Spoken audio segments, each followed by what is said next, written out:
Cheers. What's poppin', Cougs? Welcome back to another episode of Coug on the Clock. And once again, I'm back as well. Alexander Huddleston with Sicily Sorrell. Sicily Sorrell. And why do you have a bowl of Cheerios? Well, I just felt like this was a good time to introduce you.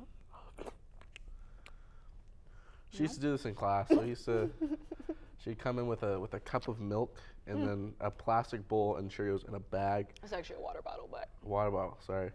And then make a bowl of Cheerios. So thank you for bringing that to Coug on the Clock. You need to hop on it, so. I'm okay. I'll say we're going to be talking about WSU baseball, WSU basketball, March Madness, and a little bit of NBA, and of course, in tradition, we have our birthdays. Obviously.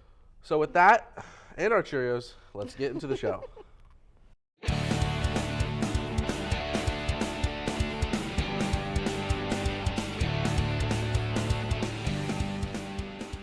Alrighty, first topic is WSU baseball. I know you're super excited to talk about baseball. Currently, the Cougs are 7-1 going into the weekend, where they have 3 games versus Southern Indiana. So it sounds like 10-1 is coming up because I've never even heard of Southern Indiana. I didn't know they had a college there. So yeah, this will be a good weekend for some WSU baseball. Make sure you see you guys there. I'm working all weekend. So if you see me standing in the cold at the first base cam, just wave. So they go 3 games versus Southern Indiana, which will probably be 3 wins. So it'll be 10-1. And then they go against the currently 1-5 Seattle University. So it sounds like 11 wins. 11-1 going into Oregon State, which Oregon State, is notoriously the college baseball team, or in the Pac-12 at least. So, and actually that start, if we hypothetically win the next 4 games, it'd be 11-1. Technically, it'd be the best start ever, according to my research, because the Athletics website only goes back to 1999. It doesn't even, the years prior to that just didn't exist. We didn't have a baseball team, apparently. I know we did. They just didn't cover it. They don't care. They didn't have any records or tracks of it. So what you're saying is our baseball team is going to be superior. You're like, you don't have any concerns? You're just... I feel like, with the teams we've played, I feel like it's not a given season. Wow. It's a very padded record. If we go look at 11-1, I mean, it's not like, the teams that we've played so far aren't super talented. I mean, they're D1 schools, but it's just I'm not gonna get my hopes up yet. That's what I'm saying. I'm not gonna get my hopes up yet. I'm gonna wait until after this Oregon State game to see how much we beat up the Beavers. Which, by the way, I'm gonna say it again. It's a stupid mascot. Beat up the Beavers, and then maybe I'll base what my opinions would be on this baseball team. But yeah, do you have anything to add to I the think baseball conversation before we get into the rest of the show, which is just basketball? Oh, wow. The way you put that out, okay. No, go Cougs. Go Cougs. All right, and on to the next topic. We're going to go into WSU basketball. There we go. There we go. Women right now are in the second round of the Pac-12 versus Utah, which let's do a live score update. Up right now, 53-44. So with 9 minutes left in the fourth quarter. So they just started the fourth quarter. They're up 9 points. How are you feeling? I actually was surprised when they beat Cal, so I'm going to go ahead and say... They mopped the floor with Cal. Listen, Cal is a good basketball team, okay? They have a very solid women's basketball team, and I'm not saying this because I'm from California, but I'm just saying that they have a solid team, and I was actually impressed with the way our, Lady Cougs handled that game, because Cal has Curry, and she's literally like the female version of Curry, step back threes, everything. So Cal's got a squad, but so do we. We have Shirley's Walker, and I think we'll pull through against this game today. I think. Well, quick stats for Cal. Wildly, they were 2 for 19 on 3-point shots. 2 for 9 against Cal. Okay, so they weren't hitting anything. Okay. So taking the fact, they beat them 61-49. If they sink some of those threes, we have a good Coug women's team, and we're right now the 7th seed facing the number 2 seed, and it's still the same score. But you know, if we hit some of those threes and we keep playing the way we are,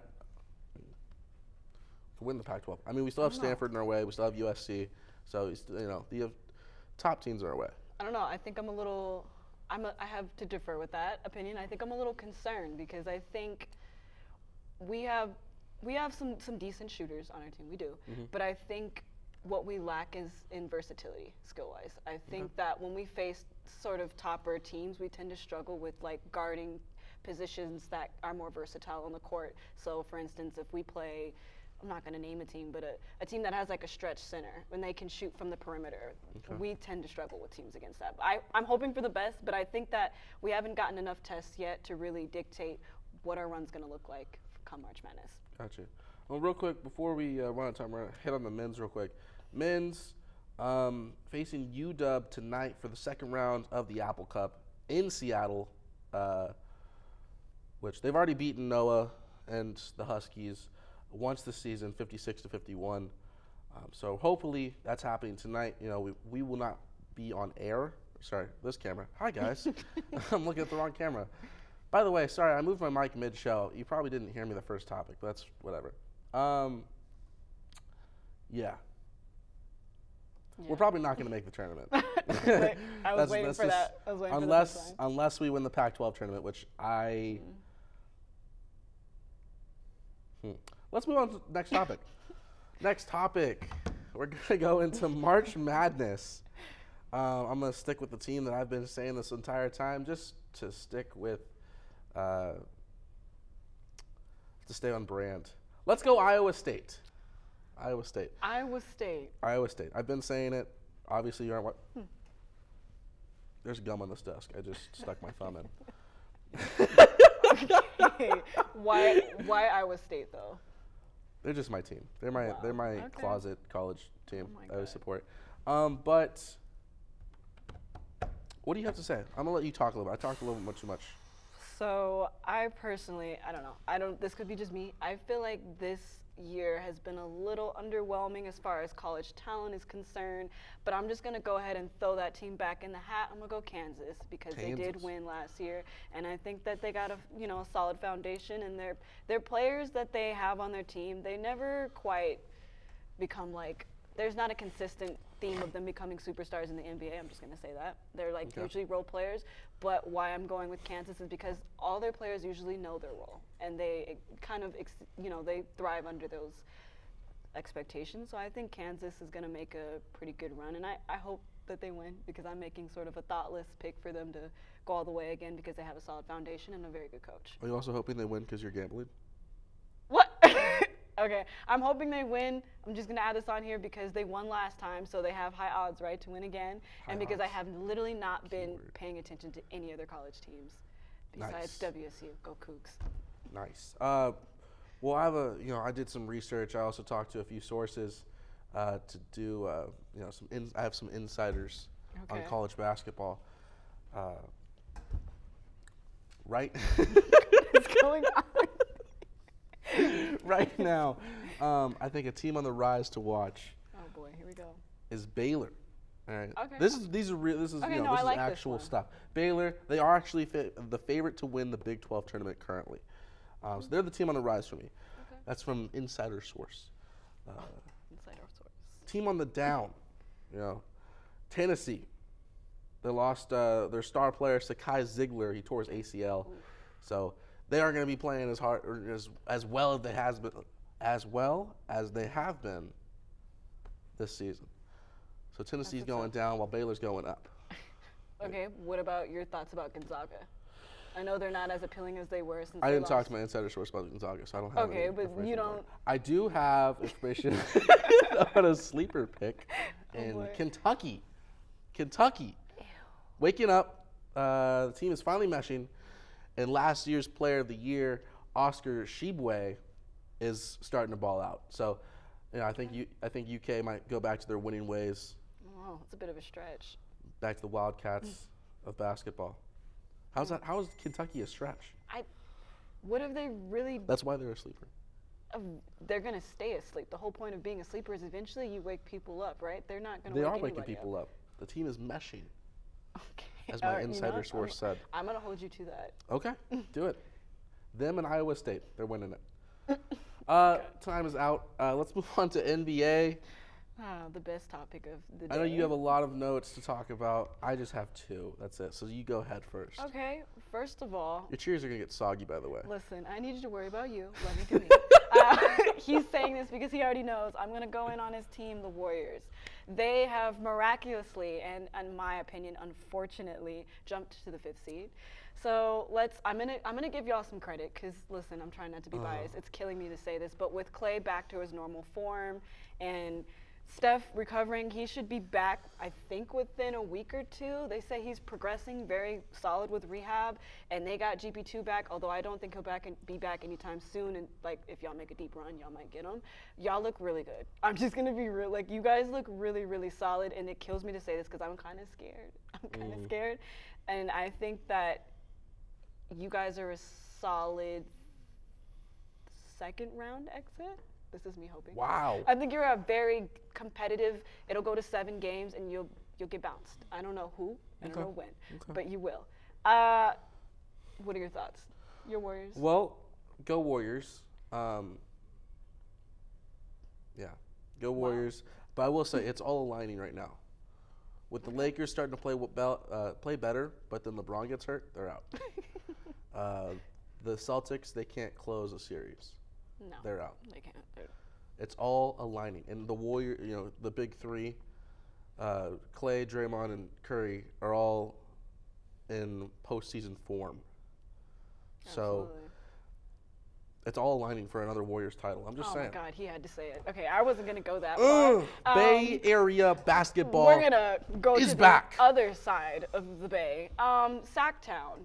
That's not even in the Bay. What the hell? That's considered the Bay, right? No, it's not. I thought Sacramento was considered the Bay. It's an hour and a half from San Francisco. Listen, okay, no. We don't get ocean weather. We just get 120 degree smog weather. I will go home after this and look it up on Google. Go for it, dog. Sacramento is the 3rd seed. He should be more happy about this, but he's not. But I'm actually surprised. I'm not gonna lie, I'm surprised. I'm excited for them because it's exciting. It's like rooting for the Browns. When the Browns made the playoffs, it was exciting. When the Kings made the playoffs, it's exciting. It is. Doesn't mean I like the Kings. But nobody's gonna go to a game still, so No, the games are sold out, man. I mean, my friend goes all the time. Then I gotta get to a game. You do. I think the Kings will be a solid second round exit as well. That's just my opinion. But shout out to Sacktown. Y'all are doing your thing over there. You see the Lakers though. Someone in the Lakers organization said they hope the Kings make it to the playoffs so they can knock them out. If they make the play-in. The Lakers are saying this. It's like the Lakers have to worry about actually making it to the play-in games first. And like how are they going to talk that much trash but when they're ranked lower than the Kings? There is nothing more delusional in the universe than Lakers fan base. I'm not a Lakers fan base. Let me be very clear. I'm a LeBron fan, and it kills me to have to hear the delusional statements they make. It's crazy. Lakers. Lake show. All right, well, that wraps up for most of our main sports topics. Going to our birthdays. Happy birthday to Warriors star Draymond Green. Boo. Boom. Happy birthday, big man. And also, happy birthday to Justin Fields, Chicago Bears quarterback, who currently is in sounds like the Bears organization doesn't want him. I think he's a great, solid guy. I think you should keep him. He's definitely solid. Happy birthday to Justin and Draymond. Yeah, well, you can't leave. Well, just let me introduce this one. Oh, go for it. Because I didn't know you had birthdays. Happy birthday to King Jason Tatum. He's on his way, and I believe he'll get an MVP with. Isn't that the guy that the Warriors beat in the finals? Anyways, Isn't shout out to Jason Tatum. I rank him the most attractive player in the NBA today. He is a pretty man, to be honest. He is gorgeous. He is a pretty man. Honestly, I was gonna have Clay somewhere on there, and Justin Fields is somewhere on there as far as athletes are ranked. But Jason Tatum, I think he clears. Jason Tatum, yeah. I'm down with that take. And I think he's super young. Like he's turning 25. Oh, super you got young. a chance. You know what? Application's wide open. don't knock the game. All right. Well, let's wrap up the show. Thanks for watching, guys. Make sure you can follow all of our social medias on Instagram, Wazzu Sports Network, on Twitter at Wazzu Sports Net, on TikTok again at Wazzu Sports Network, YouTube where all of our great content is. Cable 8 Productions. And then, of course, go to the merch store. We have St. Patrick's Day merch coming out pretty soon. So go buy that stuff. I know I get emails every time someone buys things. It's really exciting. That's like, oh my gosh, we sold something. So What's the big pause? Didn't sound very but yeah, exciting. from Alexander Huddleston, And I'm Sicily. we'll see y'all next time. And go Cougs.